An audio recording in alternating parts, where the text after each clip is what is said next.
This is the Content Strategy Insights podcast, episode number 177.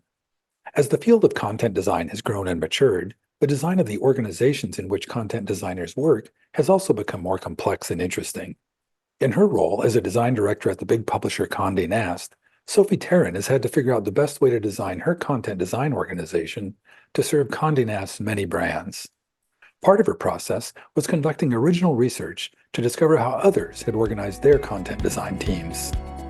Welcome to the Content Strategy Insights podcast, where accomplished content strategy experts share their wisdom with our friends in the content community. Our mission is to democratize content strategy, to make its principles and practices accessible to everyone. And now, here's your host, Larry Swanson. Hey everyone, welcome to episode number 177 of the Content Strategy Insights podcast. I am really delighted today to welcome to the show Sophie Tahran. Sophie is a design director at Condé Nast, the big magazine publisher based in New York. Well, I guess, do you even say magazine publisher anymore? Anyhow, welcome, Sophie. Tell the folks a little bit more about what you're up to these days. Yes, thanks so much, Larry. I am so excited to be here. I'm speaking to you live from New York City, in Manhattan. This is Condé's New York, US headquarters. We also have locations in London, India, really all over the world. But I have been here for coming up on 5 years, which is wild to think about. Was the very first UX writer, as we called ourselves, when I first started here, focused on the New Yorker, and have since built out the content design team, which I'm really excited about in terms of the work that we've been doing, and have lately been stepping into a bit more of a design leadership position. So I'm now looking at and really helping push forward the product design work, including content design across really all of our brands: the New Yorker, Vogue, Architectural Digest, Bon Appetit, Vanity Fair, Wired. The list goes on. That's such an impressive list. And I was a magazine journalism college and magazine major in college, so in journalism school. So I'm totally envious of all those brands. But hey, I want to talk about, you just mentioned that you were the first and you've grown the content design team, and now you've advanced into a more general design leadership position. But that's sort of like almost a microcosm of what's happened overall in the profession over the last, like, say, 10 years. Because 10 years ago, you're in the Bay Area. Everybody you know is a content design team of one. Can you talk a little bit about the history you've seen unfold over the last 10 years?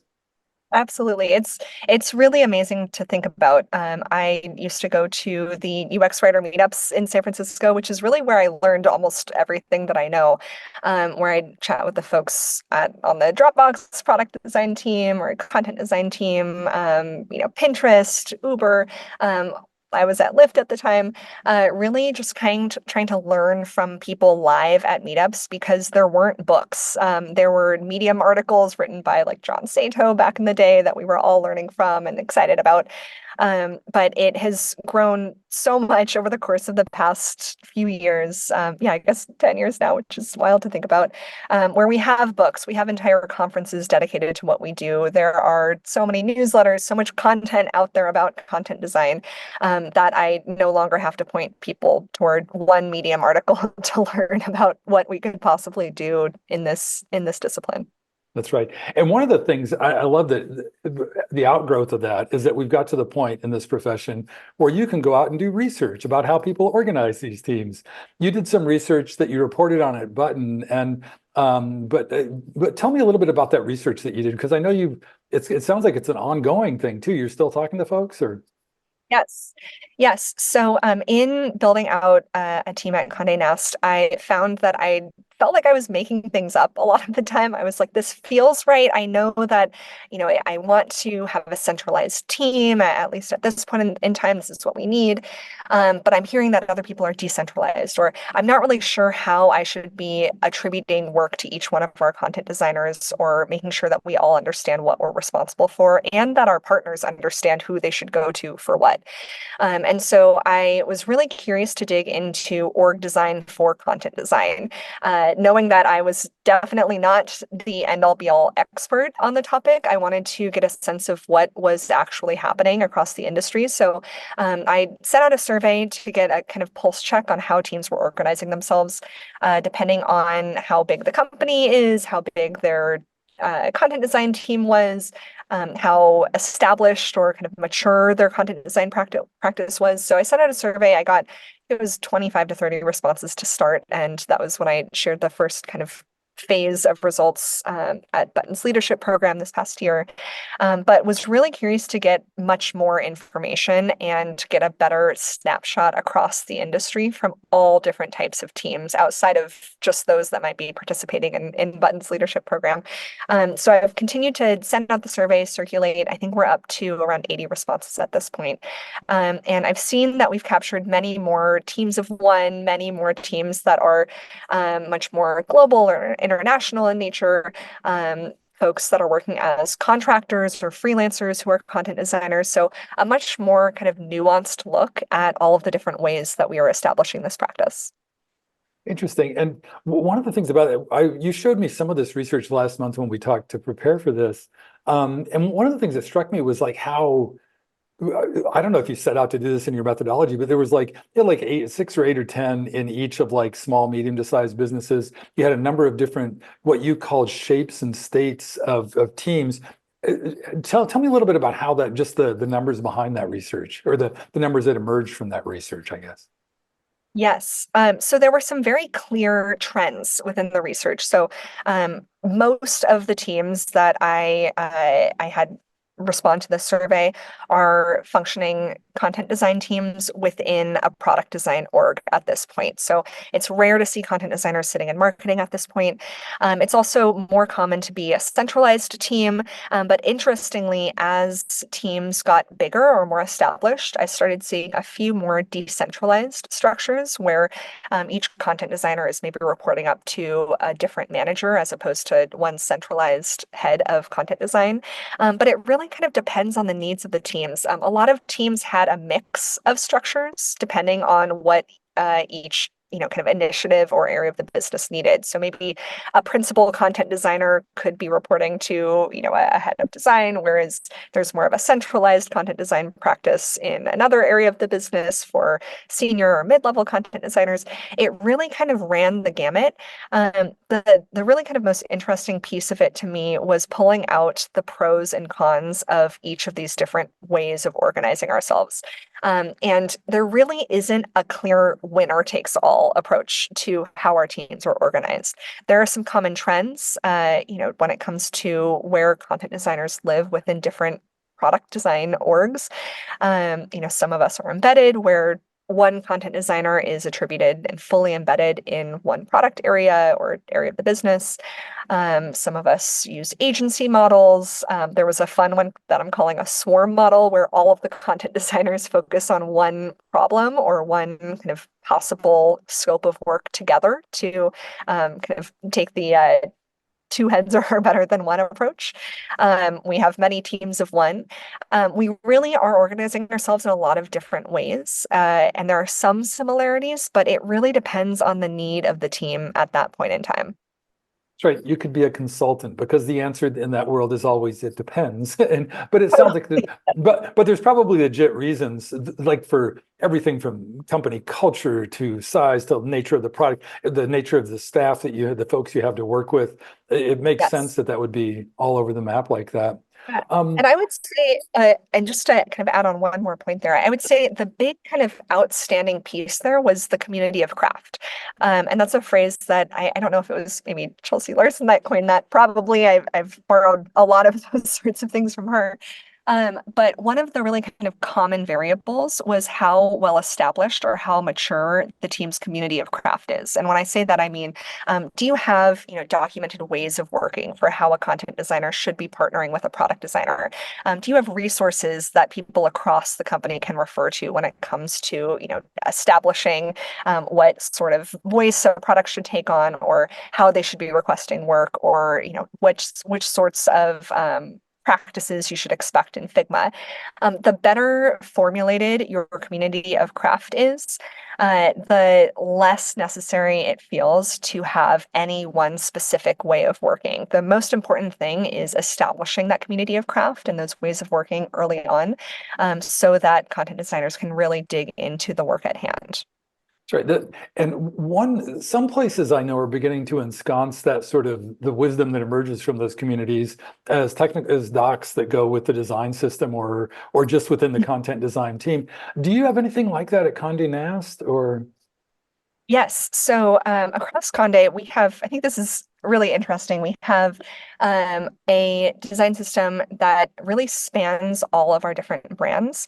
And so this is a really kind of common central tension of all of the work that we do, where we have shared capabilities. For example, whether you're looking at a photo gallery from the Met Gala or a gallery of 7 different types of soup that you can make via a Bon Appetit recipe or an Epicurious recipe. We have these kind of shared common needs. Video is another example of that, newsletters. But we do need to make those different capabilities reflect the visual style and tone of each of those specific brands.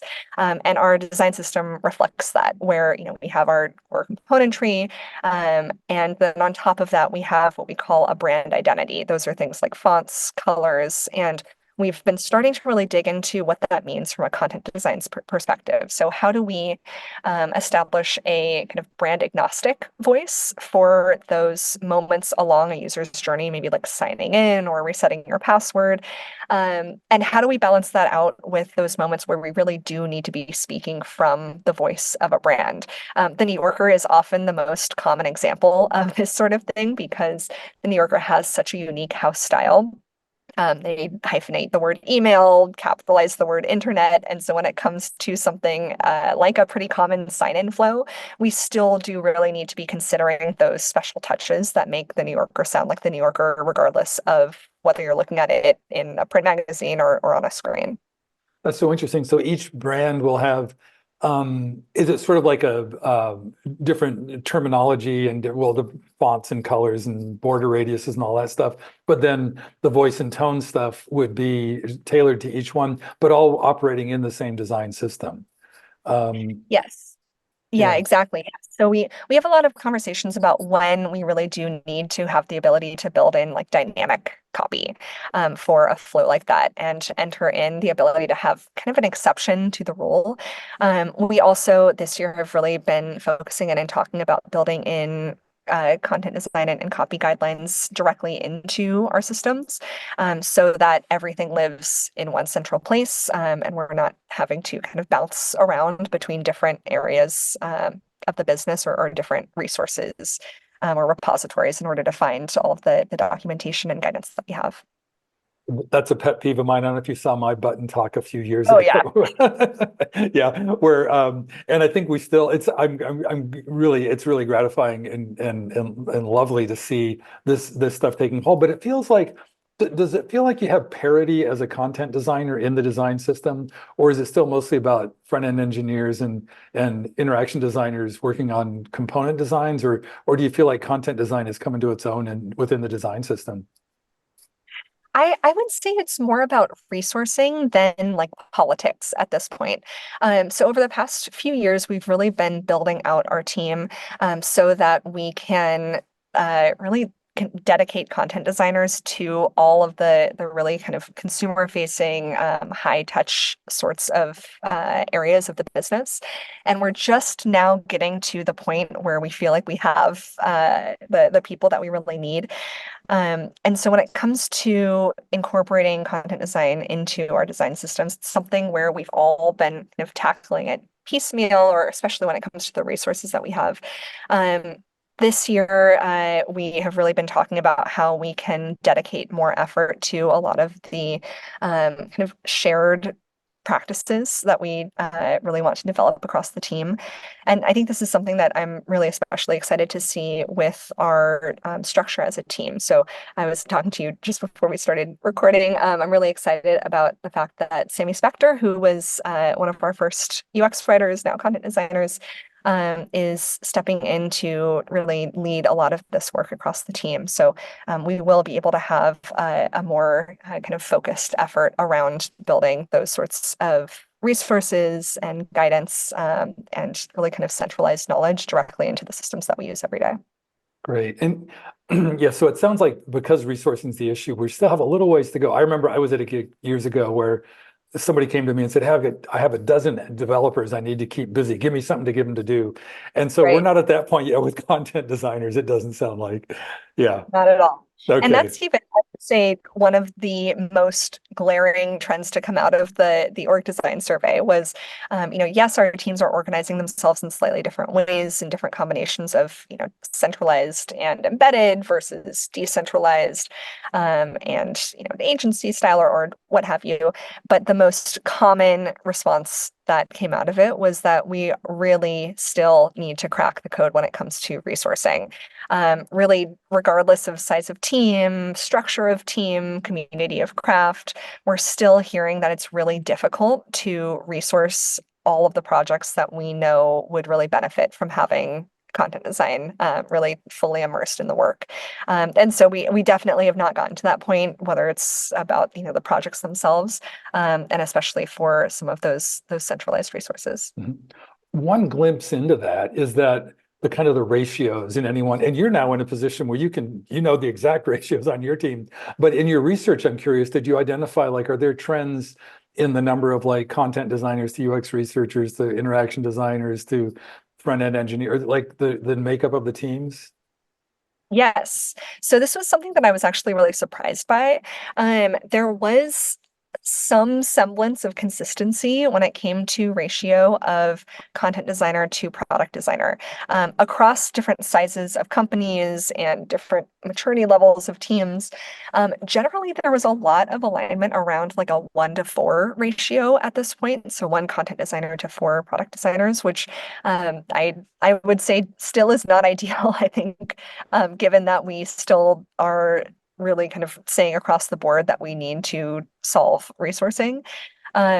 It was lower than I expected to as kind of an average across the board. I think it shows that we're heading hopefully in a slightly better direction where we are able to really closely partner with our product designers. But I was really surprised to see that it is kind of being teased out as a common trend across different company sizes. Interesting. Yeah. Hey, somehow that reminded me of something we talked about before. The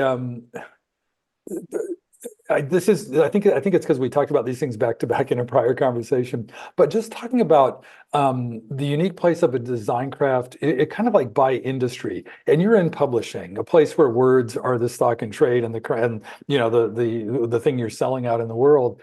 Can you tell me about, is there a unique role for content design at a place that's all about words? I think that's and it's a really interesting question. It's one that I get all the time. Is okay, there are a million great writers at this company. Where exactly do you slot in? I've found that working at a place where everyone really understands the value of excellent writing as a craft, as a content designer, has done a lot of the legwork for me, to be honest, in terms of explaining why finding the perfect kind of tip of the iceberg word to live within our products. It makes it a bit clearer. I'm not having to explain why there is a difference between like next and continue, for example. So there's that. I will say that I've found that our roles have evolved a bit where because we are surrounded by excellent writers and people who often have journalism backgrounds and can really roll up their sleeves and get into the thick of things, we have the ability to take quite a strategic approach to the work that we're doing. So we are not the only writers in the room. We are not the word people, quote unquote, but we are able to really facilitate the conversations that get us to a place where we are able to communicate with our users in the most effective way possible. So we wear a number of different hats, and I think it helps reinforce the idea that content designers are, the people who are putting words in text boxes. We obviously are doing eons more than that, leaves and yards more than that, and being surrounded by people who from the get-go really understand the value of really well done content and are willing to sit down and have a conversation for half an hour to an hour about the best way to communicate one specific concept, really helps us push our work to another level. Yeah, I guess the way you answered that, we kind of got it.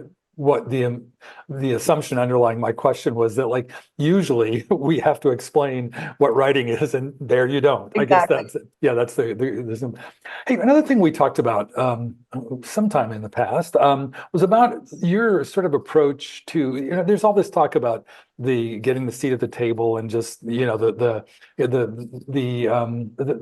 ongoing challenges that a lot of content design teams have had.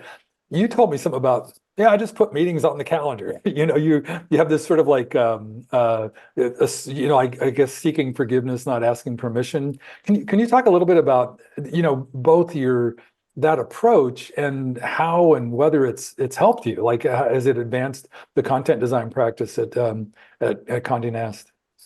Yeah.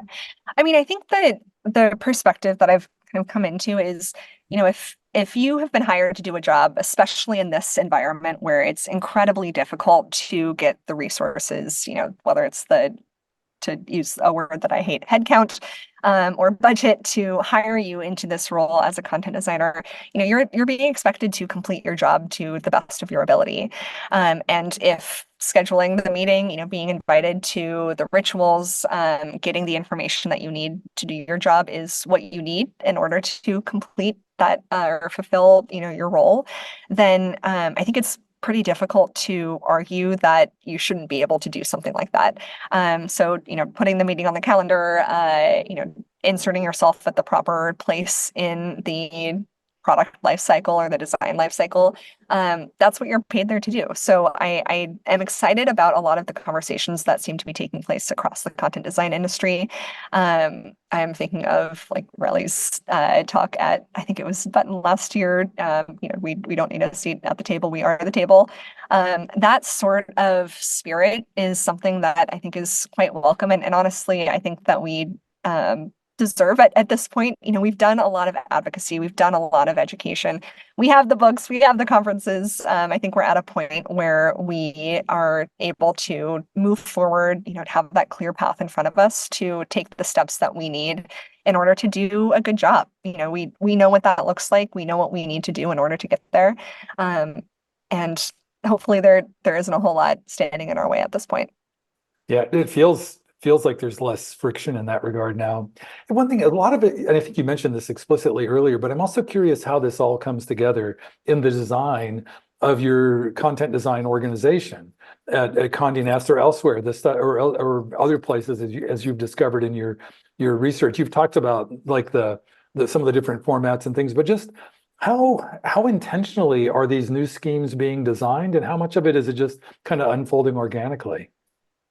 Yeah. I would say so, just in terms of our team at Condé Nast, we are a centralized team, and each of our content designers is, I would say, embedded. We're really pretty embedded at this point. We were clustered before, where one content designer was, yes, dedicated to an area of the business, but it was a couple of different areas of the business. They were kind of spread. So we have made these decisions, I would say, pretty intentionally. It's been really important for us to remain centralized at this point, for I think some of the pros that people can generally see coming out of centralization. It really helps us build out that strong community of practice. You're working with managers who really kind of understand your plight. They understand what you're working on, and the kind of strengths and weaknesses of different approaches. It helps us really own and pioneer that kind of advocacy and education and hiring and processes across the content design team. And I feel like in terms of where our team is at right now, we really benefit from a lot of these sorts of things. We also do have some situations where, while we have been able to build out the team, we do sometimes still need a little bit of flexibility when it comes to resourcing. Like, hey, this project has really taken on a life of its own. We might need another content designer to step in and assist, or even just provide some moral support sometimes. And by having that centralized content design leadership, we're able to see across those different bodies of work and identify opportunities to help kind of bolster or strengthen different areas when they are in need. So that's the reason why we've stayed centralized over the course of our kind of growth and establishment as a content design practice.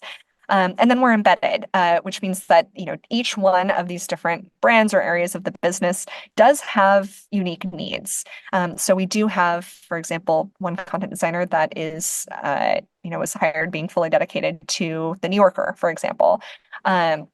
She'll kind of flex a bit and sometimes help with like brands, other kind of long form journalism sorts of brands, but has the opportunity to really build out her area of expertise, her ownership, her autonomy within that area of the business. And we found that that really does help establish that close working partnership with product design partners, with UX research partners, that we were having difficulty finding when we were kind of bouncing between different areas of the business or between different teams. So that's what's worked for us right now. And I've been really proud and really kind of amazed to see what we've been able to accomplish as a team. I'm biased, of course, but I see it as working well for us right now. But I think one of the main learnings coming out of this study and what I hope to continue to learn as I hear from and see what more and more teams are doing, is that, what works for you at one moment in time might change as your team evolves, or as your community of craft grows, or as your business evolves. And so it is really important to continue having this conversation. I really hope to use this as almost like a benchmark in terms of seeing what teams are doing right now. And I'm really interested in seeing how this sort of information evolves over time, because I'm sure we'll continue to adapt and evolve and change and mature. That's great. Now I want to see an industry organization that conducts and archives and collates that kind of research, so we all can, Yes. so we don't have to go through everything you just did, to kind of make it pave the way for others. So I want to ask you. Shout out. Yeah. I was just going to say huge shout out to I was able to work with some of our really great UX researchers and analysts here to help put this together. But yeah, man, there's so much information out there. There's so much to chat about. Hey, Sophie, I can't believe it. We're coming up close to time already, but before we wrap up, is there anything anything that you want to revisit from the conversation or just share with the folks? No, I'm always amazed by how quickly the time flies. I feel like there are a million different topics that I would love to dig into and that I always enjoy hearing about, listening to this podcast and catching up with you at various conferences over the years. But no, I'm so thankful that you've had me on and that I've gotten to catch up with you a little bit. And I'm really looking forward to seeing how all of this conversation around org design continues to evolve. I've learned so much from what our teams across the industry have been doing and expect to see much more growth in the years to come. Yeah, I think, and thanks for kicking it off with your research. I think that sounds like a great starting point. Oh, one very last thing, Sophie, if folks want to stay in touch, what's the best way to follow you or connect online? Yeah, I'm out there.